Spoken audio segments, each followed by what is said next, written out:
This interview is for information only and should not be considered as investment advice or a recommendation to buy shares in the company featured. Welcome to this Stock Box interview.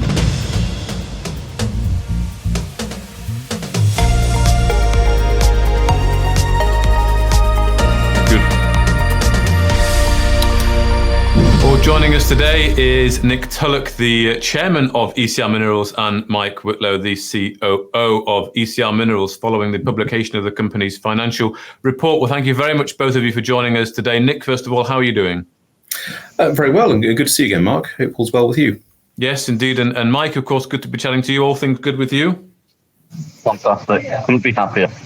Good stuff. Well, of course, the report was out this morning. It's a very lengthy document, as they always are. Also, a very lengthy chairman's statement I saw in there, Nick, as well, which, of course, ECR covers a lot of projects, lots of things going on. But I wonder, you guys have been in the role now for about 9 months. You came in, it was a restructuring of the board. What are the key things that perhaps you've learned since taking over the company here and the leadership of the company in the last 9 months? And Nick, maybe let me get your thoughts first.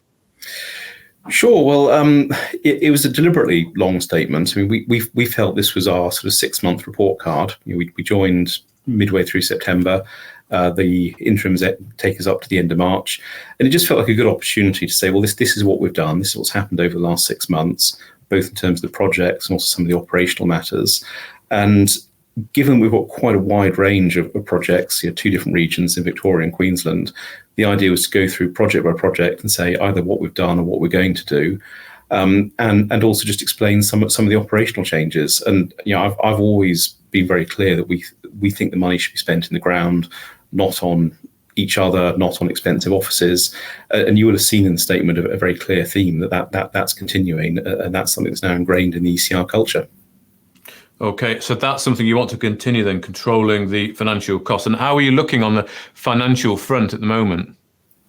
Well, we're fully funded for this year. So we did a placing at the end of March, or sort of a couple of weeks before the end of March. Yeah. That placing actually completed early in April. So if investors are looking at the balance sheet, the cash in the balance sheet will not reflect the placing that concluded, I think, on about the 8th of April. So our cash funds are actually a little bit better than are sort of reflected in the static point on the 31st of March. Fully funded. Since the half year end, we have closed down our London office.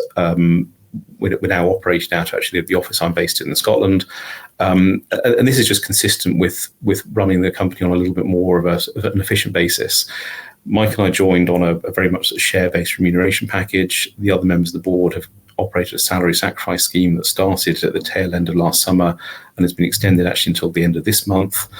And we're managing our advisors and our spending, and we've used expressions in the past that we're a small resources company. Investors want to see us put money into the ground. We should be focused on drilling and exploring, not on other matters. And that's been sort of very key to our operations over the last few months, and will continue, by the way.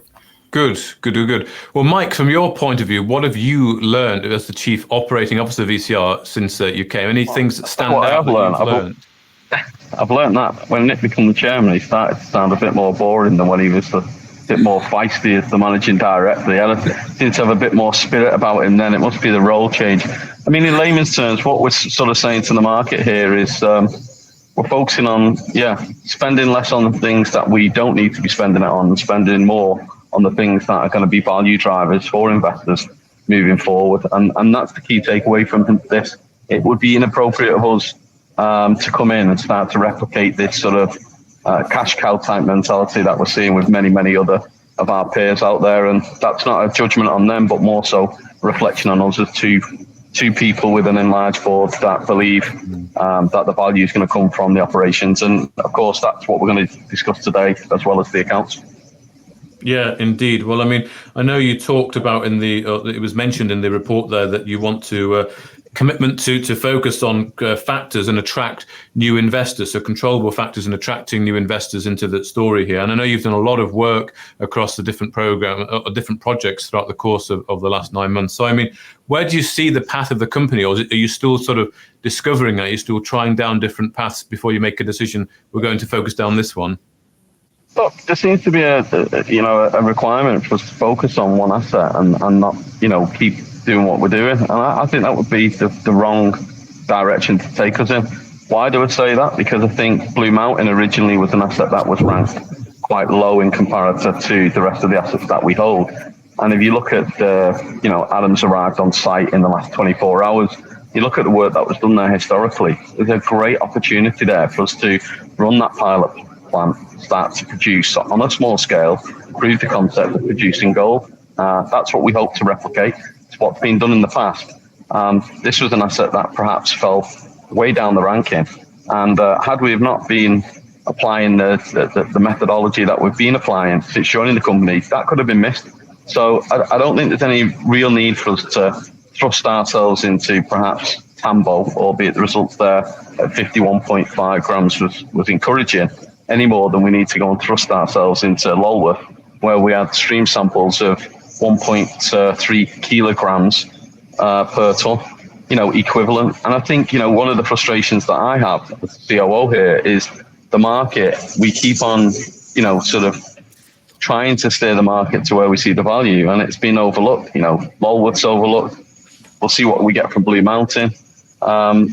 Eventually we'll keep knocking on that door, and it'll open for us. And when that happens, I think that's where we'll start to see a substantial re-rate. But that's conditional to us getting these positive results, which we've got the early signs of, and drilling, of course, because that was one of the big questions that you put to me early on in the role. Investors want to see you drilling. We intend to drill assets in Queensland and in Victoria again this year. We've already drilled at Cuboid Hill and Davy Road. We intend to replicate, the positive impact that had. I think the strategy is right. It's just we're not getting the recognition at this moment in time, but it'll come. Okay, and what do you think you have to do to get the recognition? Again, I noticed on the it's a question that I came up with. How do you focus activities to maximise the returns in values here? I mean, you said you're going to look where the areas where you see value, keep knocking on the door. Yeah. Are you waiting for that sort of discovery? What's going to not open that door, do you think? No, absolutely. I'm just sitting here at the beach, actually, meeting a colleague. And, when you see a pretty girl walking down it, it's always interesting. But when they drop the top, everybody starts to wake up. So we hope to drop the top. And with that, we think that the market will respond appropriately. And we've both been around for a long time. We've got plenty of miles on the clock, Mark. This isn't the first rodeo for Nick and I. And I'm pretty sure when people start seeing gold, God willing, be produced at Blue Mountain, albeit on a sort of pilot plant size scale, when people start to see it, they'll start to believe it. And that's really what we've got to do. Just got to keep chipping away, and the rest will happen. Okay. And Nick, would you tend to agree with Mike's assessment there, maybe in a different analogy? Yeah, we have different ways of expressing the same idea. I mean, I think the reason we work well together is we both have a very clear path to getting to the destination we're achieving. We may take sort of different routes along that way, but I think our sort of complementary styles have been very apparent in how we've operated ECR. We've been very systematic in examining the assets we've got. I mean, not long after we joined, we put out an announcement just summarising what we had today, and I suppose also our annual report a few months back was another opportunity just to say, well, this we said what we were going to do. This is what we've done. And now these are the next steps. And the outlook section at the end of what you said was a very long chairman statement sets out what our plans are going forward. Yeah, and again, just to reiterate, this is fully funded. Fully funded from the placings we've done and the cost savings we've put in place. Okay. We think we've got a good portfolio of assets. We think there's a lot more to be done on them. We also mentioned in the report that we've had some inbound inquiries now. We're starting to get on people's radar. That's both investor radars and also other companies' radars. So our plan is working. We're beginning to return ECR to that that recognised company and that interesting opportunity that third parties are beginning to see. And can you elaborate any more on those third parties? I did notice comments this morning that people were also wondering who these might be. Well, I mean, Mike said a moment ago, we've both been around for a while. We're both quite well connected, maybe in sort of different but overlapping sectors. We're both, I suppose, quite imaginative in our proposals and ideas in terms of how it's not just about exploration activity, but it could be about corporate activity as well. But I think where we're completely aligned and where the board is aligned is that we're not going to overspend. We're still a small company. We're still very much focused on developing our assets. We're not interested in a plan that says you need to commit thousands or millions of pounds. We're interested in a plan that says it's low risk and it's accretive to shareholder value. And if it's complementary to the existing resources and the plan that we've got in place, it's something we're going to look at. We'd be remiss if we didn't. I think any board of directors needs to have their eyes open for complementary opportunities. We have a good structure, good infrastructure within ECR as a listed company, and if we can bring more projects, more ideas under that, it would be wrong of us not to consider that. But not at any cost, and that's the important bit. We're not.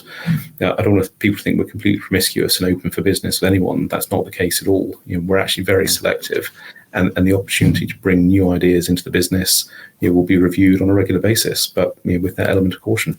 Okay. Well, thank you both. I think very much.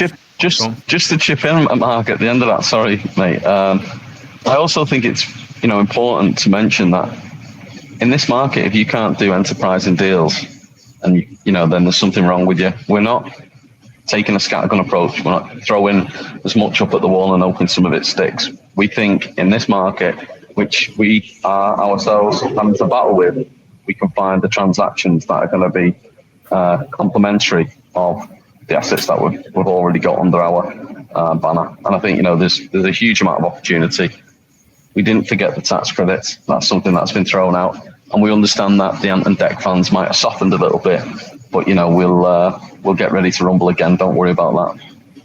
Okay, good. Well, thank you both very much. Looking forward to seeing how those exploration plans go at both Blue Mountain and Lulworth in the next month or so. But thank you both very much for your time today. Thank you, Mark. Cheers. Take care, Mark. If you enjoyed this interview, then give us a thumbs up, a like or a retweet. Subscribe to us on YouTube or follow us on Twitter and hit that notification bell to be the first to know when we release new content. There's loads of great content on our website too, across all our programmes at stockboxmedia.com. Thank you for watching.